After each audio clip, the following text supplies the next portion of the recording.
Yo, what is up, everybody? And welcome back to another Madden 24 online CFM game. We are now in week 9 of the 2027 season here in the Premier Madden League.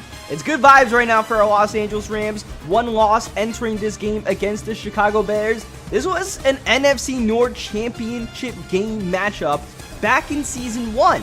But as we approach Season 5, the Bears aren't off to too hot of a start. They only have 2 wins right now, and they're looking for a season-changing win today. Here we go. At SoFi Stadium, we are underway as the Bears are going to take a touchback on the opening kickoff. Defense is going to be a bit more challenging today. Brian Burns is already out for multiple weeks. On top of that, Ashton Gulott suffered a practice injury. He'll also be out today. So that's 2 edge rushers on the bench. It's a good thing our Rams have pretty solid depth, including Byron Young, who we're going to put at one of those edge spots. We tried to put Byron at middle linebacker to start the year, but with the injuries, Byron has to go back to his old spot. And we also have the veteran Danielle Hunter, who's been playing very well for us.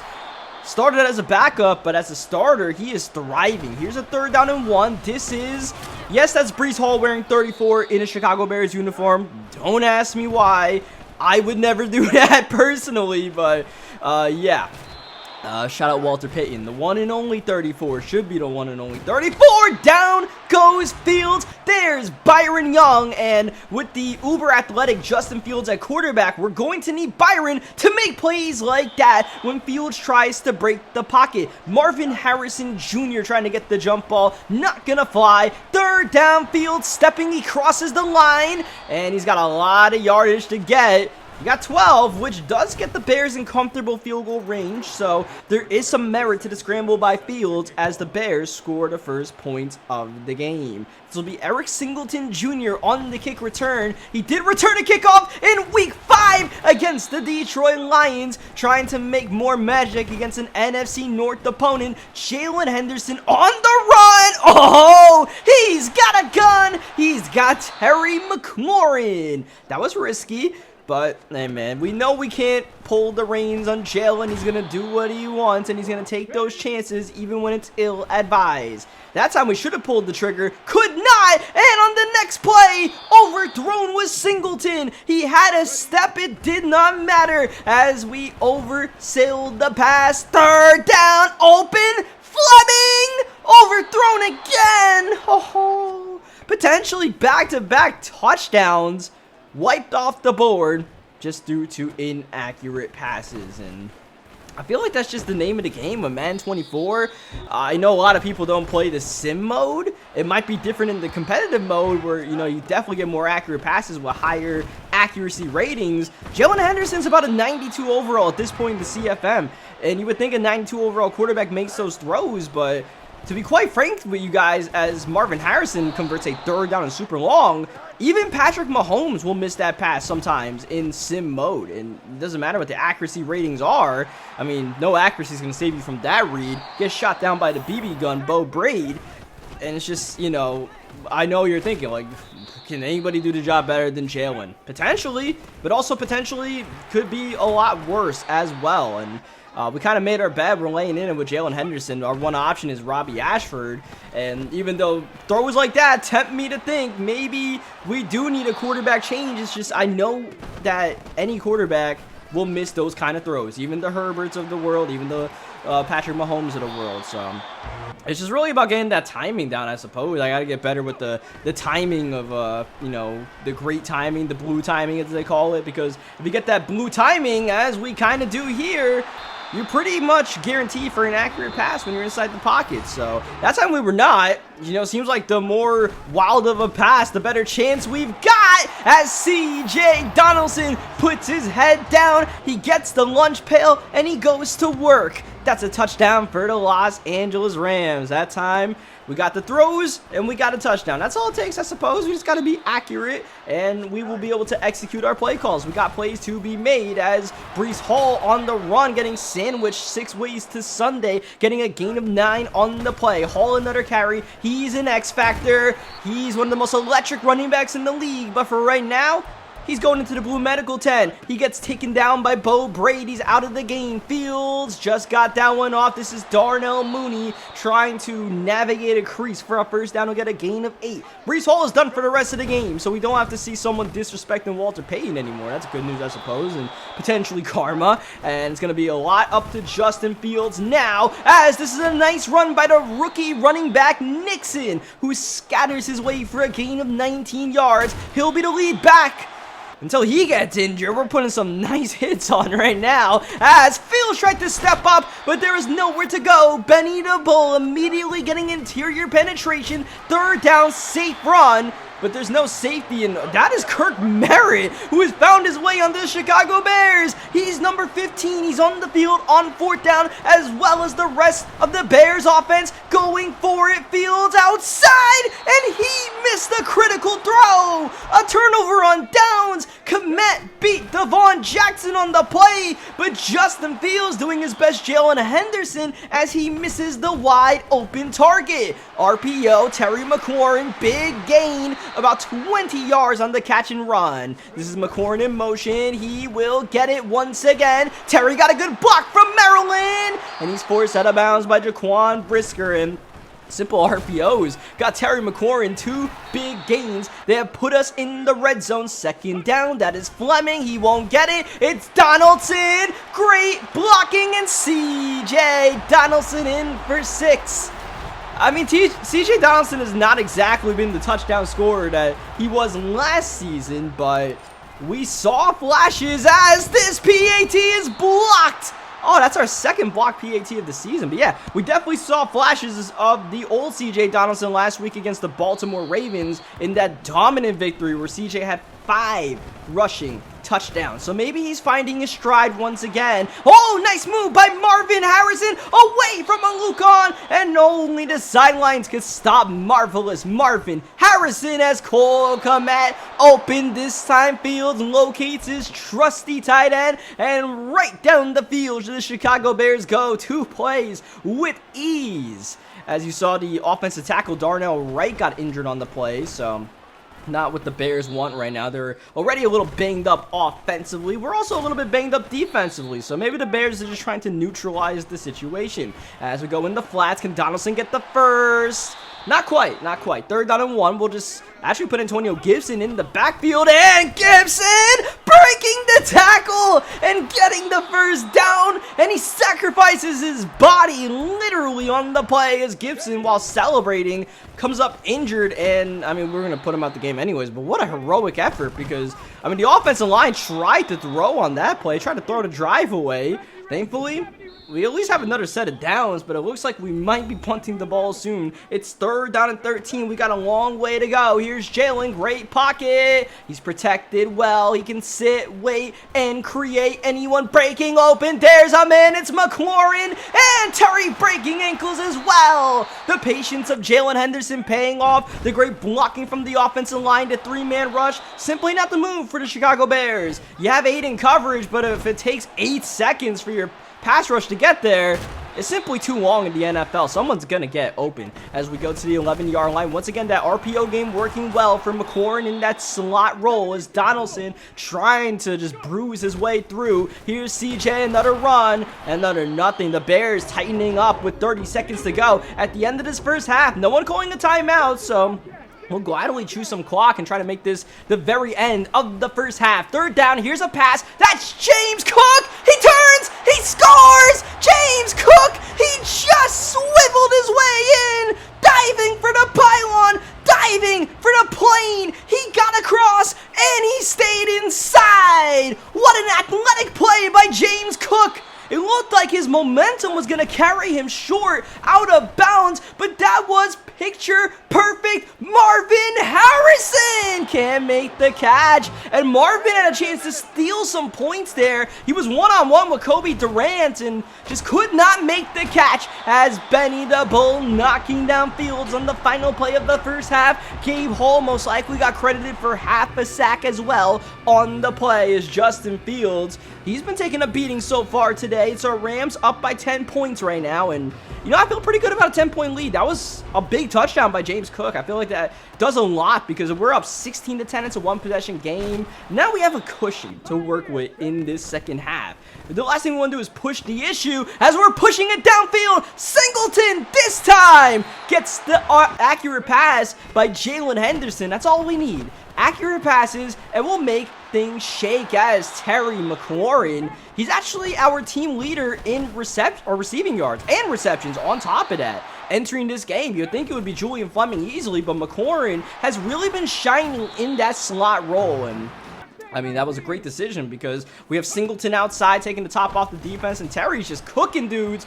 Oh, Julian absolutely roasted someone, but that was just a bad pass by Jalen. So 4th down, up by 10. We're going to go for it. Why not? Here comes the blitz. Fleming! Oh, he couldn't make the catch in traffic, and it's a turnover on downs. Back-to-back plays going to Julian Fleming right there, and arguably back-to-back plays that should have worked. The first one was really on Jalen. The second one, I mean, that was just in traffic, so that was going to be a really tough catch, I suppose. I would say bad route combination of anything because we had too many people in the same spot right there when Julian did break open, but because of that, now we're on the back foot. We got to play some defense, and Gabe Hall, he's stepping up. He'll take down Justin Fields. He'll bring up a 3rd down and 12. Fields staying behind the line. Once again, he crosses that line. There's nowhere to go. And now Fields is down. I believe that was Rayshon Benny again getting home. And the Bears, they're going to punt the ball away and hope that Justin Fields is all right. James Cook. Oh, he's such a great punt returner. He's so shifty, so dynamic with the ball in his hands.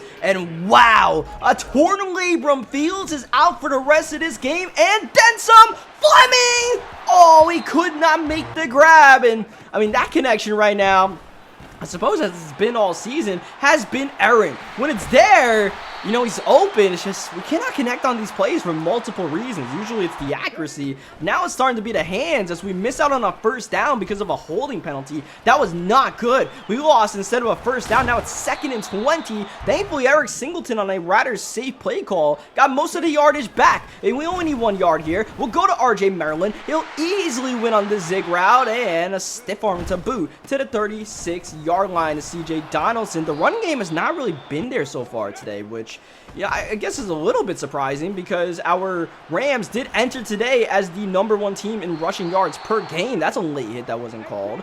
So we're going to have to do it a little bit more with Jalen passing the ball outside. Fleming, 3rd down, outside, no one there. And Julian, of course, you want to give him that cushion. You don't want to get beat by 99 speed. So the counter to that sometimes is put him on a little out, put him on a little comeback, right? And then you got to play that underneath, and that's when we get you. And finally, the refs respect the fact that they are taking cheap shots. The Bears might be mad that we injured their quarterback. They're trying to get our own #1 as CJ is blowing up in the backfield. The Bears right now are playing very aggressive run defense, which means we got to beat them with the passing game, or Henderson can run it himself.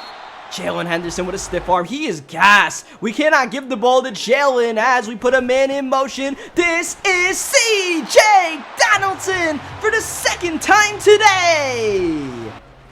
Hey man, CJ Donaldson, he wears the 6 on his back as he scores touchdowns. He's back to his old ways, and what a big 3rd down conversion. Like I said, Jalen was absolutely gassed with all he had to do on that drive, so I just ran a little RPO. We had to throw it, but we give it to CJ and we let him put his head down, and that is the biggest strength of CJ Donaldson out of everything he can do. He's 257 pounds, so you're just not going to bring him down at first contact and stonewall him. Even if you get a hand on him, he can easily move forward. As the Bears, you know, not too surprising, down by 17. They want to go for this 4th down. They have the backup quarterback, Ty Thompson, in the game. The drop back, the pressure, he just got it off, and young quarterback's best friend is his #1 receiver, so he goes to Marvin Harris, and we were so close to getting that play done. Ro Torrance on the blitz. It was a really well-timed blitz. It's just, you know, good play by Ty, who is under duress and, you know, understandably struggling right now, being thrown into game action, being freshly seated on the bench for the first 2.5 quarters. That's a nice 1st down conversion. The Bears down their starting running back, their starting quarterback. Ty Thompson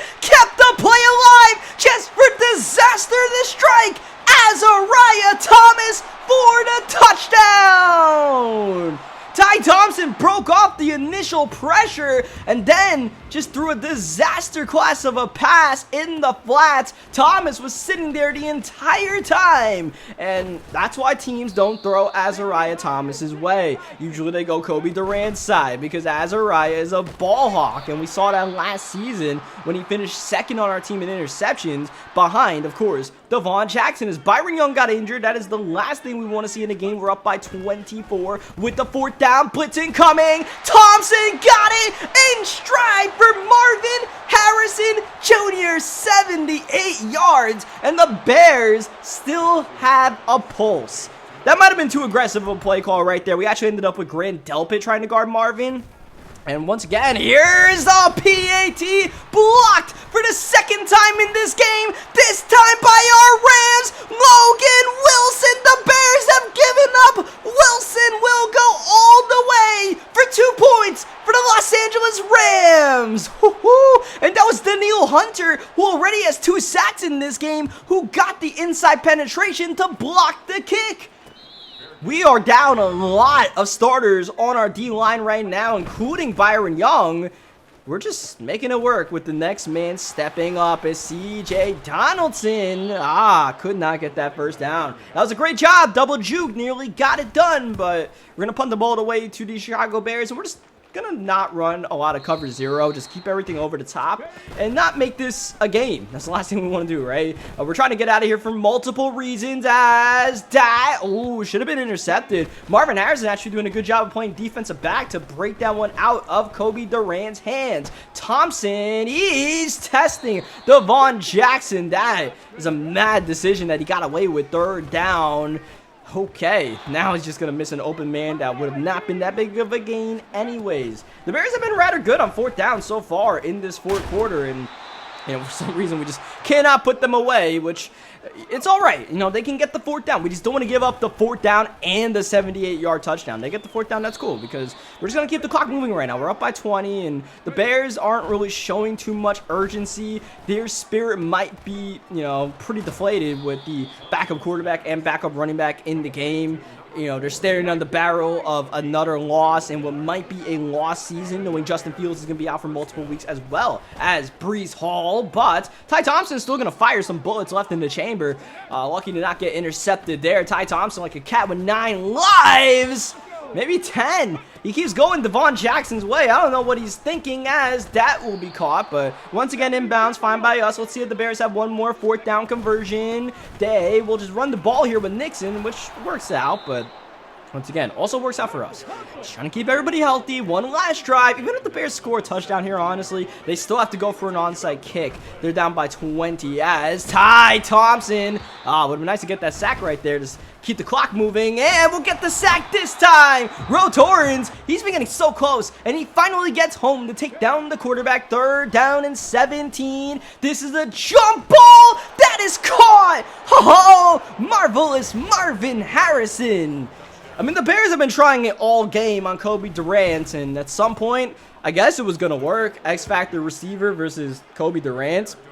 Probably should just be having Azariah Thomas shadow that man, I suppose. But, that's a lesson we can learn for the future, right? We go against the #1 receiver. Maybe we just have Azariah and just shadow him instead of having our corners play their sides. But the Bears don't even go for the onside kick. A little surprising. They're just waving the white flag. They are going to take their Marvin touchdown and go home. We are going to stay home and celebrate our win. So, yeah, that's going to be 6-1 on the season, I believe, for our Rams. So, continuing our winning ways. And, this game got scary for a while, but we gave ourselves the early lead. We gave ourselves the cushion to, just control the pace of the game in that aspect. And, it was really a win for the defense at the end of the day. The offense played pretty well, but the way our defense played, we were ferocious out there. We were the real monsters of the Midway. We were, the best of the West. I don't know. That's not going to be our name, but shout out to, I saw someone in the comment section call our defensive line the Hollywood Stars. Even though most of them are hurt, the Stars came out and balled, so credit to them as we move on to our Week 9 game against the Arizona Cardinals, or Week 10, I should say. Our yearly duel in the desert is up for Week 10. We're taking on the Arizona Cardinals at State Farm Stadium, but it's going to be the Arizona Cardinals CPU. The user of the Cardinals not around, so we will be taking on the all Madden computer. which, yeah, it's the CPU, but it's always going to be a bit of a challenge because, to be quite blunt, the all Madden CPU cheats a lot of the time. That's the way they keep up, to try to keep in the game. You get those unrealistic animations that can swing the tide of a ball game. So we got to keep our cool to continue our winning ways as we are underway. And of course, with this being a CPU game, we're not going to show as many plays as we do in a normal game. You know, I'm not trying to play the CPU any time of the year, especially right now in July. But we got to do what we got to do for this 5th and final season of this online CFM here in Madden 24. So we start off on defense. I'm always going to defer. You know, I'm always a defer guy, and you know, the CPU, I feel like they don't really defer, so you usually end up on defense on the opening drive, and we did a good job defensively. Got to stop on 3rd down, and that's a situation where maybe a user goes for it, but the computer punts the ball, so we'll gladly take the ball, starting at our own 41-yard line thanks to that electric return by James Cook outside. RJ Maryland gets a good gain to the 24-yard line. We fast forward to a 3rd down as we check to a running play here, and as opposed to the wrong check, as Willie Gay makes the open field tackle. I thought we had a light box. We had 5 going against 5 right there. Unfortunately, you know, sometimes those inside zones, the IQ of the players doesn't really stick out. So we get a double team that allows Willie Gay to shoot in there and tackle CJ Donaldson. And, you know, plays like that, maybe you want like a halfback base kind of run instead of a zone run. Because, like I said, sometimes the computer, they don't use their brains when it comes to run blocking on the offensive line. Well, a lot of times, really, the offensive line is suspect in Madden. But, you know, we'll take our field goal. We're not going to panic in this situation. It's 3rd down and 4 for Kyler Murray. He's dropping back, and he's not able to get it to Xavier Worthy, who cannot make the catch in traffic. And while I say we don't want to panic, at the same time, unlike our usual approach to these ball games, where we kind of just want to give ourselves a fighter's chance going into the 4th quarter, and you don't want to lose the game in the first half of a game, in this situation, as Eric Singleton has a chance at a great kick return, forced out of bounds just short of the 40-yard line. But yeah, you really want to win the game in the first half against the all-Madden CPU, because the more you keep the CPU invested, the more inclined they are to try to cheat you and then, you know, potentially force you into your own unforced errors. So we don't want to fall behind early on, as Jalen Henderson on the read option. He'll keep it, and he'll get the 1st down, sliding down to the 26-yard line. Putting together another good drive. Hopefully we can finish this one off with a touchdown, but we do have a 3rd down to face here. Thankfully, we have threat detector, and we can see it's open underneath for CJ Donaldson to score the touchdown. Shout out to Laramie Tunsil for that threat detector. Shout out to Jalen for the throw, and CJ, I mean, that was really just to try to get the 1st down, but we'll take the touchdown as well, and we'll see if we can lock up defensively. Of course, we want to keep the ground game in check as much as we can, put the ball in Kyler's hands, and just play some good coverage on the back end, which we're doing a fantastic job of right now. Kyler, of course, has the ability to extend any play, which he did there pretty well. It's just there was nothing open. Can't really blame him for, you know, being forced to throw that ball away, and we'll take another punt, and had a chance to get another good return there with James Cook as the pressure is picked up. Man wide open, Fleming, goodbye. Easily outracing Buda Baker and baking himself a touchdown. Julian Fleming with that 99 speed, and the CPU is probably not going to be smart enough to say, oh yeah, we shouldn't be playing single coverage with Buda Baker or anyone really on Julian Fleming. So that's how you can take advantage of the CPU. Yeah, they might cheat, but you know, they are AI. They're not going to make the right decision all the time. They're just going to try to use brutal strength to break tackles for whatever it may be. As DeMarcado with the run, that'll take us to the 2-minute warning, and we could get a goal line stand here. This would be mega. 2nd down, Kyler, clean pocket outside, got him in bounds for the touchdown. It's Rondale Moore, as we got a little pressure put on us. But the good news is we have a chance to pull off a double, get a touchdown before half, work the clock correctly, and we get the opening possession of the 2nd half. And if we play our cards right, we'll be in the 2nd half with a 21-point lead, or we can go for it all. And once again, Julian Fleming roasting Buda Baker on an open campfire. That's too easy. That is simply too easy. And yeah, we'll take our touchdown. I wanted to work the clock, but if the free touchdown is there, we're not going to turn it down. As Kyler Murray, he wants his own deep shot in traffic and nearly intercepted by Grant Delpy, playing with fire, as Ashton Goulet, who is back in the fold after suffering a practice injury last week, gets injured again today. And we're still down Brian Burns, so hopefully everything's all right there. And Ooh, Kyler Murray taking a shot. All right, we got the backup quarterback once again for the second week in a row. We've injured the starter of the other team. Now you got Buckner in the ballgame. Tyler Buckner trying to pull off a little 2-minute drill, and that errant pass is hauled in by Xavier Worthy, and Buckner is actually having some success. So first injury report. Galot, dislocated knee. He's out for the rest of the game and probably for multiple weeks. So our pass rush continues to be banged up. But Danielle Hunter continues to be a star in his role, so we continue marching on as we're just blitzing the backup quarterback right now. He can't handle this pressure. 3rd down and 18. He's trying to set up a safe and simple screen pass. You need a lot of yards, and that's not going to get it done. And, okay, Danielle Hunter, come on, man. Who else is going to get injured on our pass rush? So that screen pass does get the Cardinals in field goal range, a 52-yarder, up and good. We have about 30 seconds to respond here. At the same time, I'm pretty content with an 11-point lead and getting the opening possession of the second half, so we're not going to overdo it, right? If we don't get a big gain here, we'll just, work the clock. Going to the second half, up by 11. If there's an opportunity, though, we will try to strike as we hit RJ Maryland, middle of the field. We have to burn our final timeout, so a tackle inbounds will most likely end this first half. So it's either the boundaries or the end zone. The blitz picked up. We won it all. We won Singleton, who cannot win that foot race against Marco Wilson. We actually had Fleming on the other side, but I wanted to give the rookie Singleton a chance. I kind of know Fleming's going to win that one, and I just used that as an experimental play.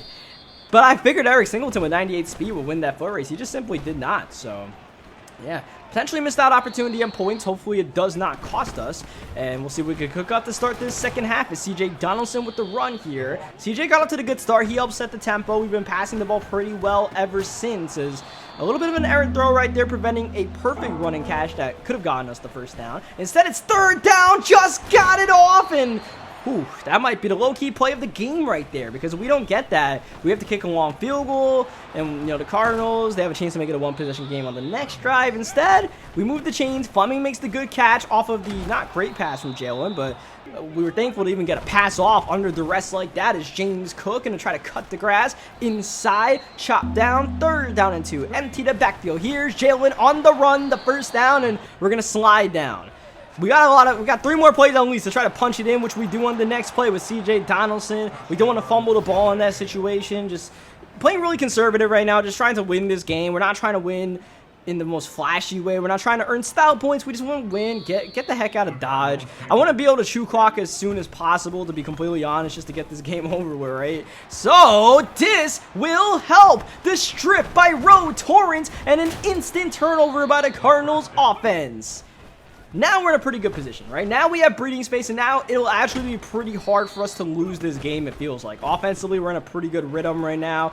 It's only our own errors that can, take the drive to be completely done, especially without points, as we go to wide open Terry McLaurin for the touchdown. Terry putting his body on the line. Remember, Terry did that in an earlier game this season and got denied. Of course, that was with a penalty on the defense. That time, we just went for it to go for it, I suppose. So 3rd down and 18, and still got the backup quarterback taking a beating out here. I actually don't know what Kyler's injury is, but we haven't seen Kyler ever since that big shunt. So we'll take that gladly, going against Buckner instead of Kyler Murray, as Jalen Henderson is having a fantastic day, it must be said. 4 touchdowns. CJ Donaldson trying to add 1 more to his tally, but we actually get turned back right there. We'll just kick our field goal. I'm just trying to chew clock. It's not really a big deal. CJ doesn't get in. It's 4th down and 2. I don't think we're allowed to go for it. We won't test that out, as Roe Torrance gets the interception here. So shout out to Roe, getting a strip, getting an interception, being a hero in the second half. We don't really need it, but we'll take it. Robbie Ashford and the backups in the game, and they had a chance to connect on a big play right there, but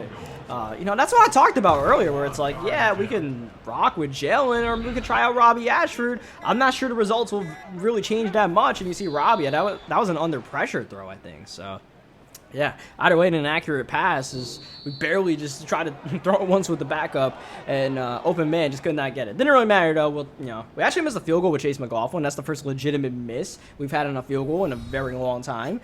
It was a 60-yarder, and I was not really focused, which probably factored in more than anything else. The fact that, you know, you got to focus on those 60-yarders, and I didn't really lock in right there. I'm just trying to get the game over with, like I said. But we do indeed get the game done. We get the win. Unfortunately, we have Glot, who's going to be out for multiple weeks with that dislocated knee, but we otherwise survive with the win against the Arizona Cardinals. Another divisional win as we are getting ready for next week's game against our big division rival, the Seattle Seahawks, in a battle for first place in the NFC West.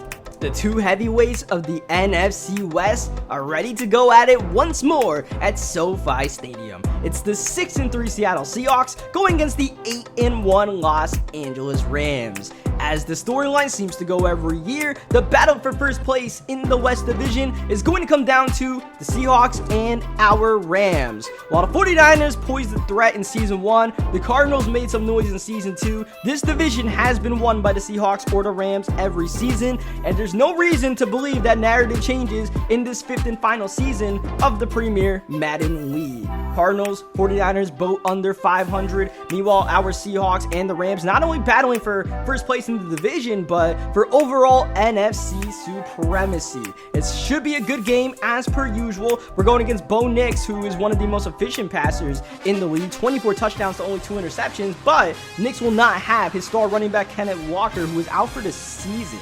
But of course, Bo Nix is a superstar X Factor, so he can sling that rock, try to make some noise, and try to give the Seahawks a fighter's chance to get back into this NFC West. Seattle enters 2 games behind, and if they lose today, not only will they be a 3rd game behind, they'll also be down in the division tiebreaker. Here we go. We are underway for Week 11 action with the Seahawks and the Rams. And if our Rams can get that win, we don't play the Seattle Seahawks until Week 18 of the regular season, the final week. So, you know, it'll give us a good cushion to try to clinch the division, hopefully before that Week 18 game. But of course, that's all talking. It's time to play ball and, you know, put all our theories onto the virtual gridiron and see what happens, which right now is working in advantage for the Seattle Seahawks. By the way, I don't know if the quality of this video is going to come out as choppy as it's looking for me right now. For some reason, when I recorded this game, it seemed to be this game only. It felt like, you know, after watching the recording files, not in like 60 FPS. I don't know what was up with it, but yeah, let me know if it came out like that. It should only be for this video, if it even comes out as that. It might just be the way I'm watching it in Final Cut. But anyways, 3rd down, chance to get off the field. Here's Bo Nix, the drop back. He's looking, he's got time. Man open, over the top. It's Jackson Smith-Njigba. Bo Nix on fire, 5 for 5. This is the former Ram, Nick Chubb, trying to carry the pile. He gets a gain of 3. Now Andrew Paul in the game. And that was an RPO that did not work. Dylan Brooks able to break that up. 3rd down once more on the drive. Bo Nix, he's protected. Not anymore. Down, dumped. Danielle Hunter getting home, and he truly has been the hunter for our Los Angeles Rams this season. He is our leader in sacks on that defensive line. We have all the Hollywood stars, and it's actually the 2nd stringer that's been making the most noise, mainly because a lot of our stars keep getting injured, as Eric Singleton. You know, he really has boom or bust potential on kick returns. A lot of times it doesn't work, but when it works, I mean, that 99 speed can take it for a touchdown at any given time. As good running, CJ Donaldson finding a lane, falling forward, getting a 1st down. Donaldson's been really cooking these past couple of weeks, so we'll try to ride that hot hand. So far, so good. CJ breaking tackles. Now we go to the play action. This is what we want. Everybody committing to 6, and that opens up the rest of the field for Jalen Henderson to do his thing, even run an end around to Eric Singleton Jr., who goes for the homer. Oh, juking 2 for the price of 1. The rookie's got moves, and he's found his groove. Just like that, we are up because we score a touchdown in the red zone as opposed to the Seattle Seahawks scoring a field goal. But the way the pace of play has been going so far, offense seems to be the name of the game. We have a penalty on the play. Oh man, add insult to injury. Sheesh. Roughing the passer on top of that play that probably should not have been caught. Ooh, Metcalf. You always hold your breath anytime DK Metcalf is going up for a ball because he can make some of the most ridiculous grabs you'll ever see. Third down, we have not been great on third down so far in this game. This is a screen pass set up for Paul. Paving the way is the offensive line. Making the tackle short of the sticks is Torrance. Seattle's on the field on fourth down, thinking about going for it, and they will. Nick's ball in his hands, firing outside. He's got his man. Fourth down, he's going to go to your playmaker. DK Metcalf is surely that. So, new set of downs in the red zone. Knicks under pressure, and he nixes the play by throwing it away. Here's Paul. Good blocking. Oh, and bruising running afterwards. He just threw Torrance out the club.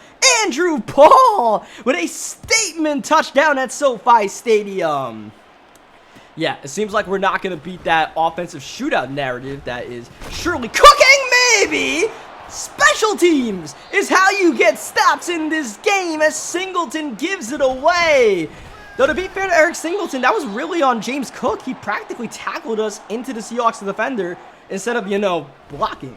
I think we have to get James Cook off his special teams because it's been a straight up disaster. He got injured earlier in the year. He's causing fumbles for our own team. Yeah, we'll try to get somebody else out there. It's third down. That's good containment by our Rams. We'll give up that catch and evidently give up a field goal here. I thought Seattle might go for this fourth down as well, which I'm kind of glad they did not as the field goal is up and good because the way our defense has been porous so far, I feel like we would have given up that fourth down as well. So you know what? Off of that field goal, off the fumble, we give up a field goal. I'm fine with that. Let's just play some offense now and try not to fumble. Holy cow, Eric Singleton getting rocked. Fleming open in space, running downfield, still going, breaking the tackle. Fleming flying in for 6. He only needs one play to score the touchdown. Julian Fleming with that slot-o-matic. We talked about it. We're going to put him inside, let him route some dudes up. Even Tariq Woolen, one of the most shut-down corners in the league, truly doesn't stand a chance. I mean, Fleming got major separation on him. The only answer really is to double. Oh, do not put your hands in the cookie jar. Grant Delpit with an absolute deft. And that puts us just outside the red zone. CJ Donaldson, he'll try to stiff arm Woolen. He'll get a gain of 4 yards. Next play, Donaldson. Nowhere to go right there. 2 Seattle Seahawks meeting him at the point of attack. We only get a yard. That brings up third down. Ball in the hands of Jalen Henderson. Good patience. And he's got his man for the first down. It's Singleton, who has been busy so far today. Setting up a goal to go at the 8. This is Donaldson. And Donaldson straight up, stood up. Second down, CJ, one more crack at it. Trying to follow Laramie Tunsil, who decided, yeah, I'm not going to block. So that brings up third down. We'll try to pass this rock. Fleming up the backfield. He'll get it. Got to make a play! He almost did it, but he's just short by a yard. Fleming with the 6-spin move, but he stood up at the goal line, just short of crossing the plane. And we actually kicked the field goal on fourth down and goal at the 1. I feel like the way Seattle was playing run defense, I didn't really feel like taking that chance on fourth down. I didn't like our chances. That third down play was our play, and I mean, even then we needed a spin move to even have a chance, which was a beautiful spin move, it must be said. Just couldn't keep those legs moving. You know, you lose some momentum when you hit that spin move, and I ultimately ended up being the difference. But you know what? You know, Seattle's been kicking a couple of field goals. We'll kick one of our own just to try to keep pace with them. That's all we really have to do right now, is at least keep pace with them to give us a chance in that oh-so-critical fourth quarter of the ball game. Here's Bo Nix, drop back. He's rocked. We sent the blitz. Foyce Lucan getting a nice shot on the quarterback. You always want to, test those ribs, see how they're feeling, right? As a great open field tackle by Kobe Durant will bring up a third down and 7. We've been a mixed bag on third down. We have had some success. Let's see if we can cook up a nice play as the Seahawks go up tempo, downfield, up the seams, and dropped by Lewis Jr., who is the second string tight end. We talked about Kenneth Walker, who was injured, but Seattle's also down their starting tight end in this game, Noah Fant, who might have been able to make that catch instead of the second stringer. Well, we'll never know. We'll just have to watch Seattle punt the ball back to us, and all of a sudden the run game is getting straight up, stood up. We cannot get past the first line of defense, and even CJ Donaldson's great ability to break tackles not really going to help when there's 2 or 3 Seahawks in the way as we're taking our shot downfield. It's Eric Singleton with the step, with the grab. Jalen 7 for 7 in the game as once again, I mean, Donaldson is fighting for his life right now, but immediate penetration is the story of the day as we run it once more. CJ! Oh, he's the last man standing, and he's rewarded with a touchdown for his efforts. You know CJ's got the 6 on his back because he scores touchdowns, right? So that'll give us a nice 11-point lead in a game that feels like it's been back and forth. And we could go into halftime up 2 possessions or even just hold Seattle to a field goal on this 2-minute drill drive. That would be great for us as Danielle Hunter is injured. We are really being tested with our defensive line depth. Galat, Burns still injured, so I don't even know who's out there. Probably like Dylan Brooks right now with Danielle Hunter currently banged up. We'll await his diagnosis. Time is ticking. We have 43 seconds and counting in this first half. Bo Nix, new set of downs. Blitz in, and he got that off to Andrew Paul. Ah, man, he put his hands in the cookie jar and got away with it. Danielle Hunter, you got to get back out there. We really have no one else, so go at it, vet, as that's going to be caught. And holy cow, Jackson Smith-Njigba is the king of the fluke today. That is the 3rd catch he's made that he probably should not have. And that'll take Seattle to the 36-yard line. Oh, that's too easy. Pitch and catch for Bo Nix and DK Metcalf. Yeah, that was a bone coverage for sure. We ran some match. I mean, that's a good match beater right there, but not for an easy touchdown like that, as Singleton still taking his chances out here. He fumbled earlier, but we're giving the rookie the green light to return kickoffs as Jalen to step up. Wants the big play. Fleming not gonna get it. Intercepted. Woolen exacting some revenge. Tariq Woolen with 99 speed, able to race to the 37-yard line. That puts Seattle in field goal range. Can they get any more? Down low, that is caught by Lewis Jr., which is still not going to do too much for Seattle when they're going to have to kick that field goal. Here's Kroger lining it up and knocking it down.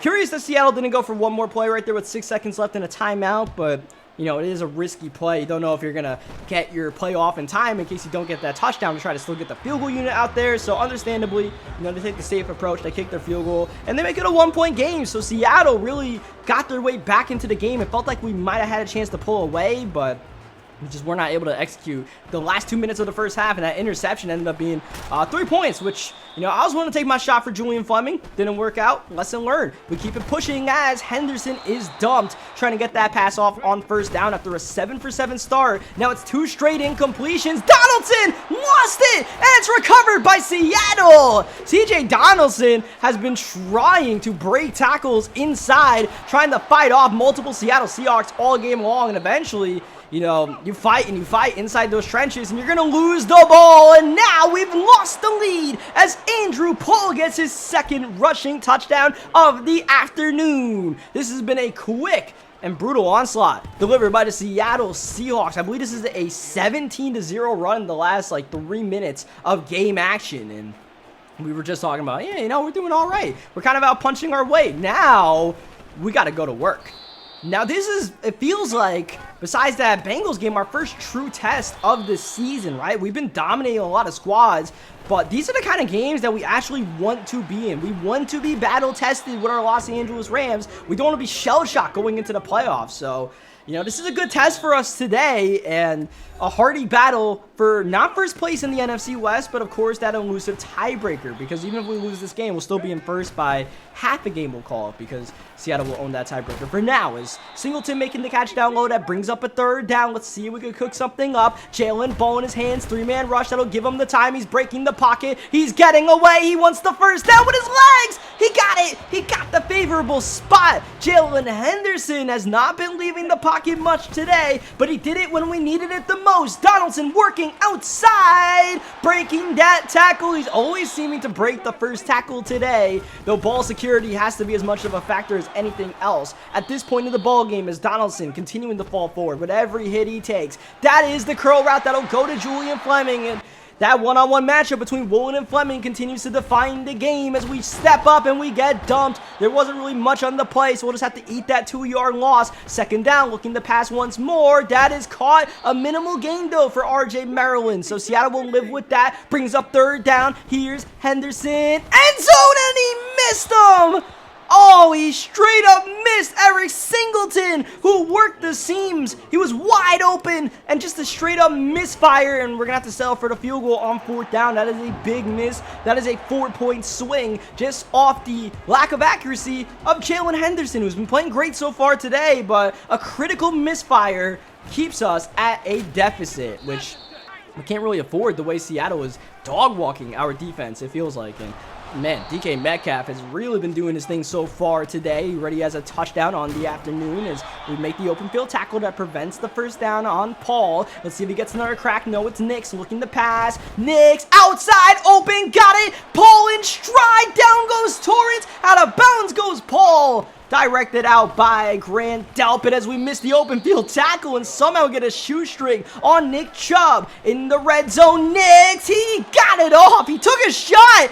Oh, and he took a bad one. He took a bad one. Nix is on the ground and in pain. This brings in John Miller III, who delivers a first down throw to Andrew Paul. And it's going to be up to John Miller to close this game out because Bo Nix has been knocked out with a dislocated hip. That big hit by Gabe Hall has taken away the superstar X Factor for the Seattle Seahawks. Can they close this game out on the road with the backup quarterback? This is Paul trying to use his speed to get outside. Great containment. 3rd down. Out the shotgun. Setting up the screen. Looking for Paul and Grant Delpit. Sniffed that one out from the word go. And Seattle has to settle for a field goal now, just like our Rams had to do earlier. So it ends up being a net even, us just trading field goals. Now we just got to go for that touchdown. At some point, we got to finish a drive off, and we'll have to start thinking about everything being 4-down territory with us trailing in this game, with our defense kind of giving up points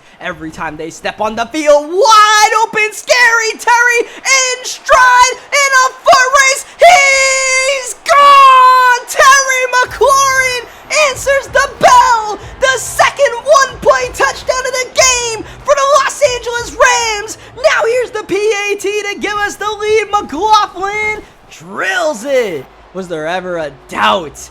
And now we have a ball game. Our explosive offense thankfully has come to play. We need it to keep up right now. And I mean, this might just be a game of who gets the ball last. It might just be one of those kind of battles.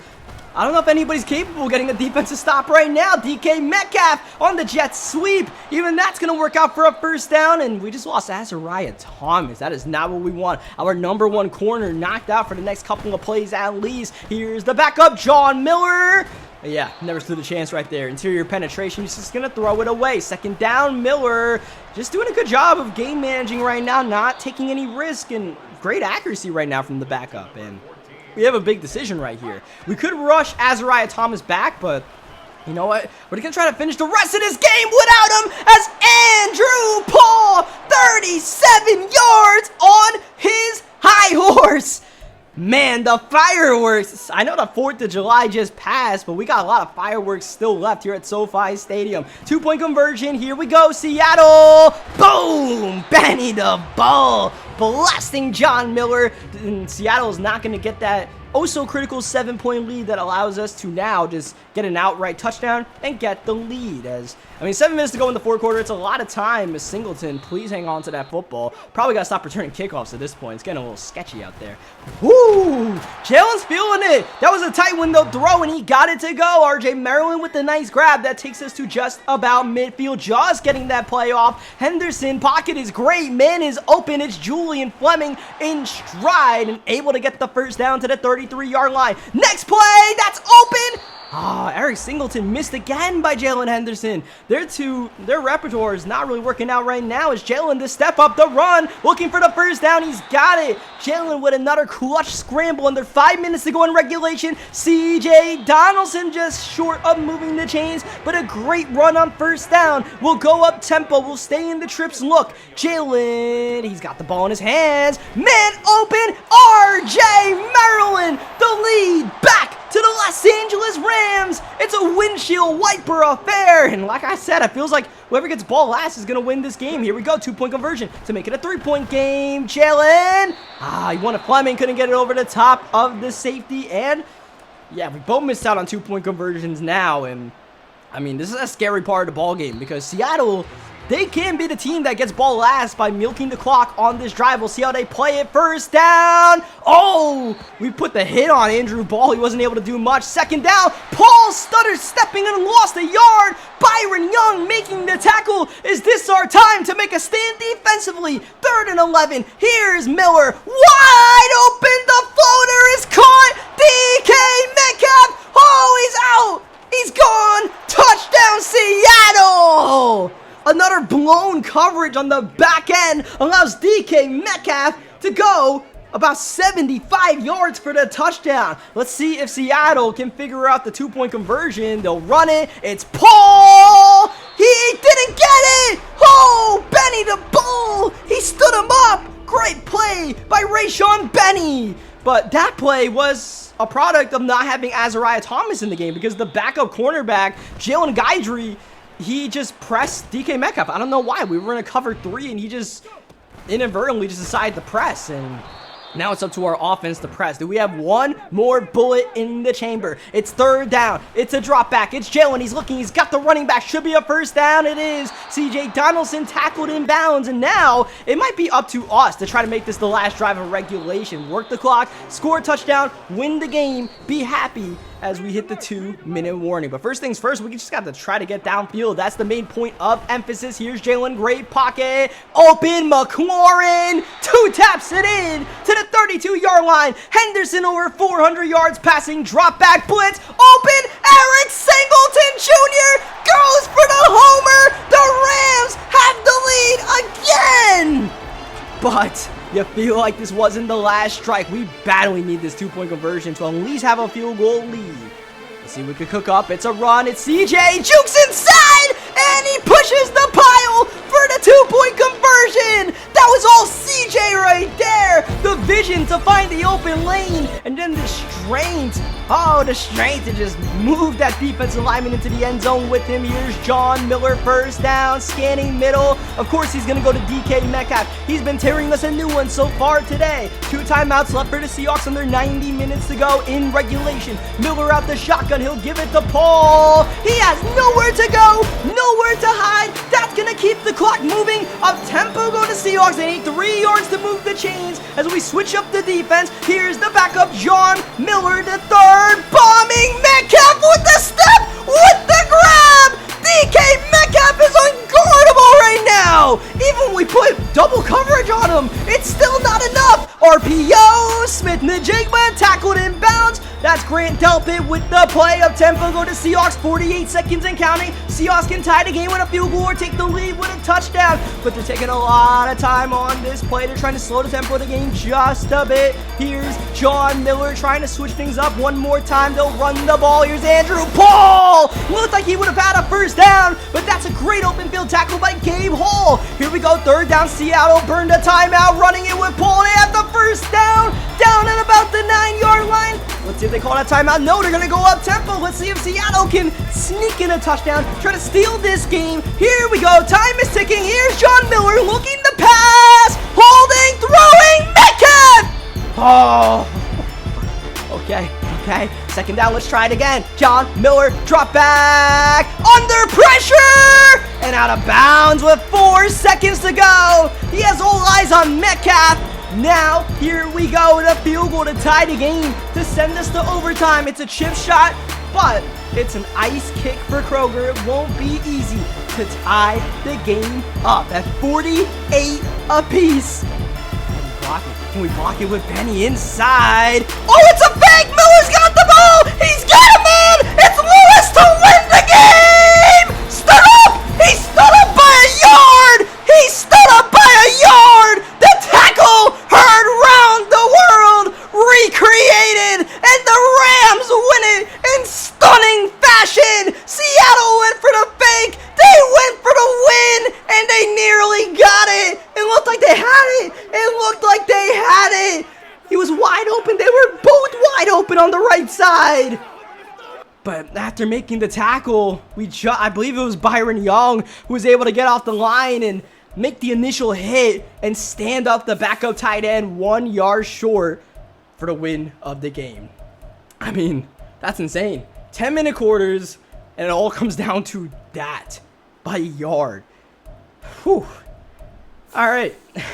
I mean, that's a heck of a call by Seattle. To be completely honest with you guys, I was anticipating a fake.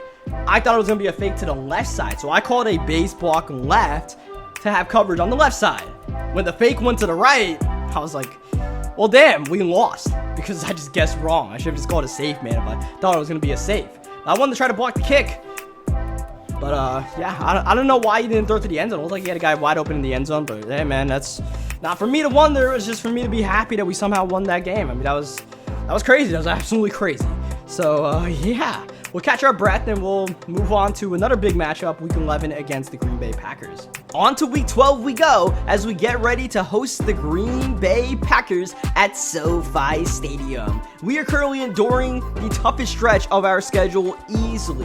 Last week we played Seattle, one heck of a game. This week we have the Green Bay Packers. Next week we take on the Houston Texans, one of the top teams in the AFC Conference. And the week after that, we play the Minnesota Vikings, who have been a formidable playoff opponent for the past couple of seasons. Of course, ourselves and the Green Bay Packers have quite the deeply rooted rivalry, and the most infamous moment of our rivalry with the Green Bay Packers was the Season 2 NFC Championship game that our Rams won on the final play of the game via Julian Fleming getting open after a break in the coverage. Green Bay's always going to have that in the back of their minds whenever they lace up and get ready to play our Rams. Just a little bit of vengeance on their mind. And right now, the Green Bay Packers are trying to knock our Rams off the perch of the #1 seed in the NFC Conference. Here we go. We are underway for Week 12 football. It'll be the Los Angeles Rams taking the opening kickoff with Eric Singleton Jr., the rookie, looking for space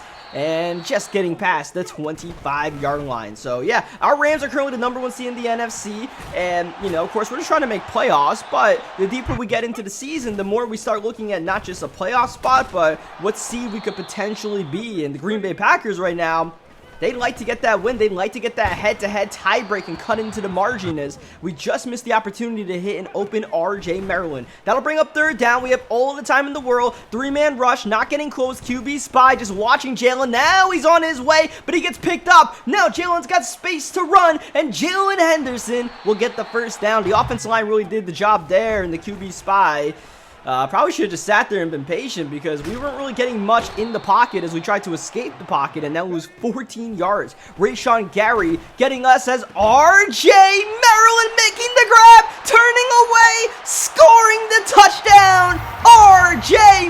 Maryland, what a grab. And I don't know what happened to the Green Bay defense afterwards, but I suppose we'll take it. That was 2nd down and 24. I was just willing to take a chance. I wasn't even sure that was going to be completed, but R.J.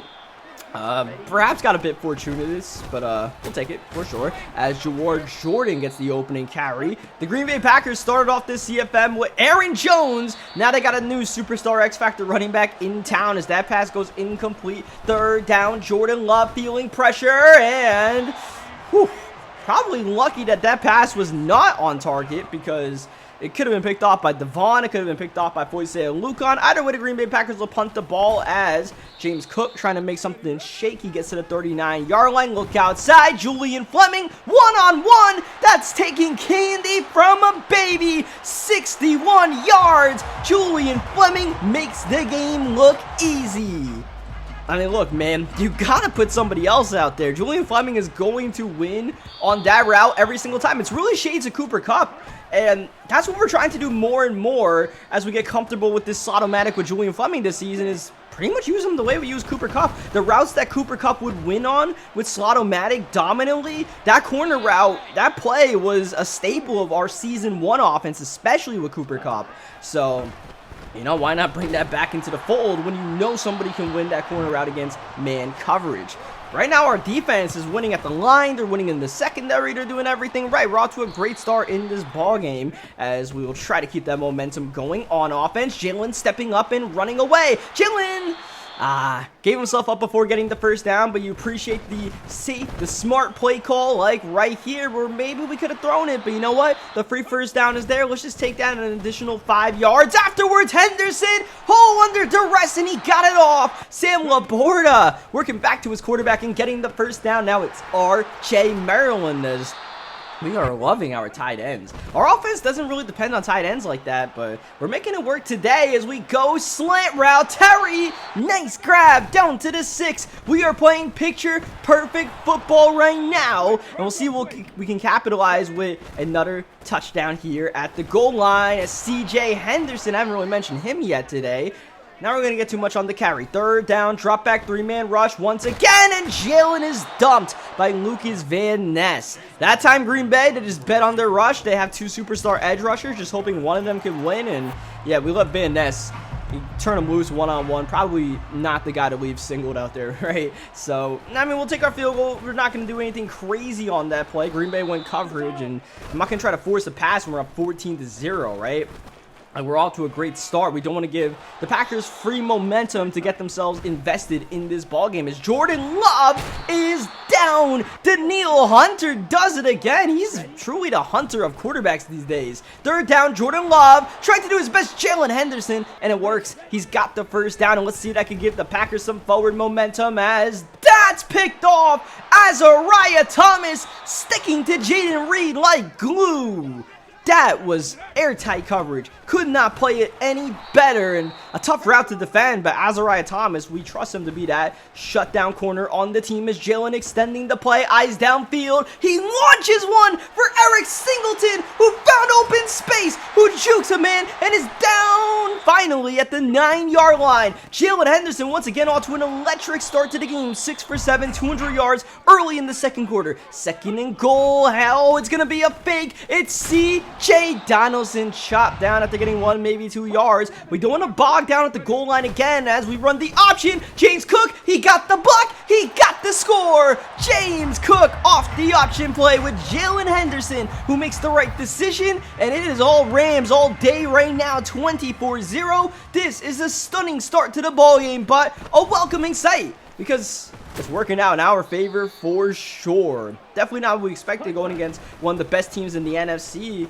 and it's a good sign for us, right? I mean, like I said, we haven't been too battle-tested throughout this season. We had the Bengals game, we had the Seahawks game last week, but otherwise, it's really been a lot of blowouts against a lot of under 500 teams as we just watching Jordan Love struggling with confidence, struggling with accuracy, third down, struggling with decision-making. Oh, he's got a man wide open. It's Jaden Reed. Wow. Jordan Love nearly did not get that one off, as well as Luke Musgrave puts the moves on Devon Jackson in man coverage. Jordan Love 2 for 10. And that means he started the game 1 for 8, but now he's heating up. Musgrave back-to-back catches, and Green Bay working the length of the field rather quickly to get that touchdown. And that's the scary part about playing this Packers team, is they can score, and they can score in 2-3 plays. Just, you know, not that one play touchdown, but just take some chunks. Take 25, take another 25, and bam, you're in the end zone, right? So the game's never over until it's truly over, as C.J. Donaldson makes the catch. Nice move. C.J. juking, jiving, and injured. Oh no. Donaldson has had quite the injury plagued season so far. We'll bring James Cook in for third down and 3. Open man Terry McLaurin in the flats for the first down. And that was the value of Laramie Tunsil, where you saw that that slot corner was blitzing. If I know the slot corner is blitzing, I know that's a vacated spot for McLaurin, unless that outside corner is playing the hard flat, like 0-yard hard flat, right? And he didn't, so we just hit Terry, we get the first down. So shots to Laramie Tunsil for making life easier for our passing attack.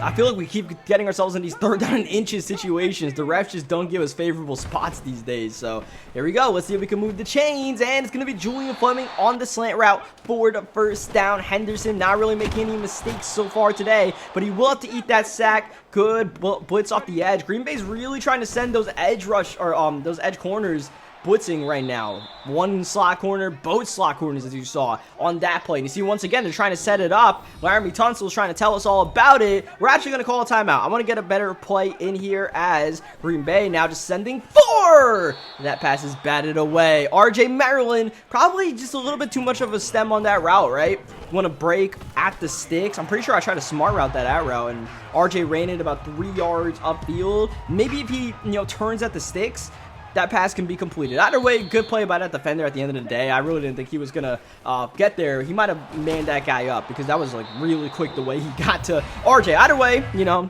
who would have taken the field goal here. Just try not to give up a touchdown before halftime. Give Green Bay some free momentum, which is easier said than done right now. Because we just blew a coverage and the Packers are in field goal range with 23 seconds left. Oh, Benny the Bull taking down Jordan Love. This second timeout burned by the Green Bay Packers. Love on fire, stepping, looking, running, flag on the play. Lost the ball and immediately picked up by, that was Musgrave who got it.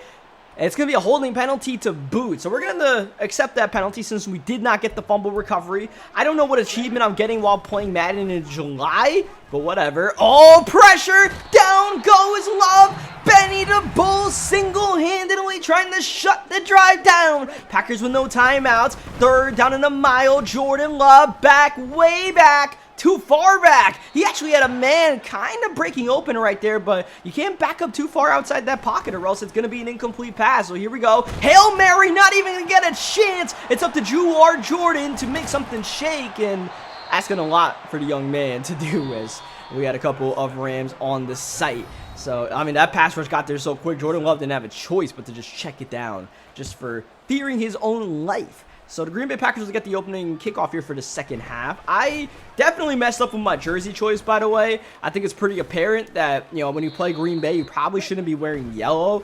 And, you know, I had to manually do that, right? I had to switch because the normal home jerseys for the Rams is blue. And I was like, yeah, I want to run these. As Samson, the rookie, is gone. Grant Delpit, bad angle, and that's going to allow Samson to go 76 yards to the crib. So, yeah, my bad about that. Definitely should have worn blue. And once I loaded up this game, I was like, damn, I messed up. But we're just going to have to make it shake. And at least Green Bay has white, you know, white shirts, white jerseys. So, I don't know why I call them shirts. But, yeah, they got white jerseys, so we're okay with that. We have white pants. They have yellow. It's not crazy bad as RJ Maryland makes a crazy good catch. That's Maryland's second really good catch in traffic so far today, as Terry McLaurin not able to get away from Lucas Van Ness, who made one heck of a play to prevent that from being a first down. Jalen trying to get a first down with his legs. Ice downfield. Maryland does it again. RJ Maryland sure-handed today. That takes the offense to the 16-yard line. Whoa, Jalen. He gets a positive gain, and that was... oh, that's definitely roughing the passer. Hello, referee. You can't do that to my quarterback. As we go down low, James Cook makes the grab, gets half the yards necessary to move the chains. Third down, give it to Cook one more time, and he pushes the pile for the first down. James Cook, great effort, keeping the legs churning. Now trying to finish the job. Not going to do it on first down. Second down, we're actually looking to pass. Jalen rolling, throwing, Cook, one man to miss, and he tried to journal. That's not going to work. Third down and goal at the 3-yard line. A little RPO. James Cook cannot get it done, and we're going to settle for our third field goal of the game in the red zone near the goal line, and that is kind of keeping Green Bay invested in this ballgame. It's still a 2-possession game. By the way, CJ Donaldson out for the rest of the game. I forgot to mention. I'm sure I showed it at some point, but yeah, CJ Donaldson out for the rest of the game. So we're just going to rock with James Cook. And I mean, we know James Cook can do as long as he doesn't get hurt himself. Jordan Love way back all the time. That is swatted. Oh, Kobe Durant.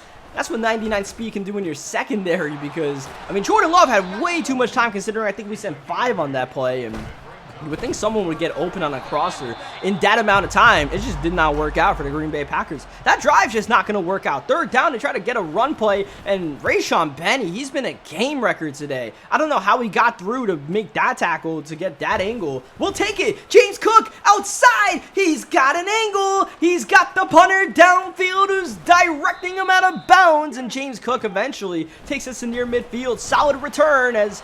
ooh, trying to get Eric Singleton trip. We kind of won it all right there. And probably a good thing we got hit on that throw, I suppose, is James Cook surviving the big hit, bringing up a third down and short. We're looking to pass. Blitz picked up the 4-man rush, and Jalen, watch out! It's caught! It's caught by Cook!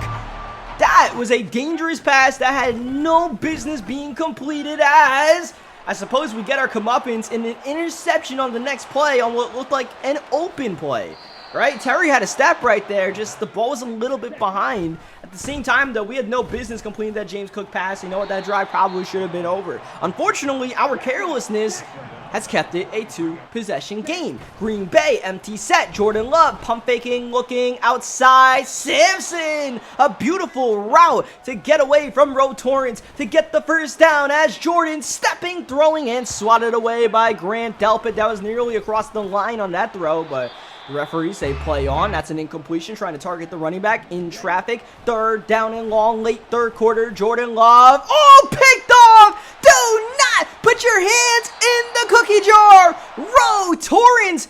I would say Ro is having the best season of his NFL career. He's been a consistent man of just getting interceptions out there. Ro Torrence, you know, we have him as slot corner. A lot of the reason for that is because he has safety attributes. So it's kind of like having an extra safety in the box. But now he's just making plays on the ball more so than just helping out in run support. So you love to see it. 3rd down. Here we go. Got to get it off quick. And it's picked off. Cook gets the interception. We try to go to Fleming. I thought Fleming could route him up. Probably should have lobbed that one there. But at the same time, the pressure just kind of got there pretty quick, right? That pretty much went cover 0. And you got to make a quicker decision than that. Got to have a hot read on plays like that. And we just simply did not. So lack of execution once again keeps it a 2-possession game. And at some point, we're going to pay for our sins.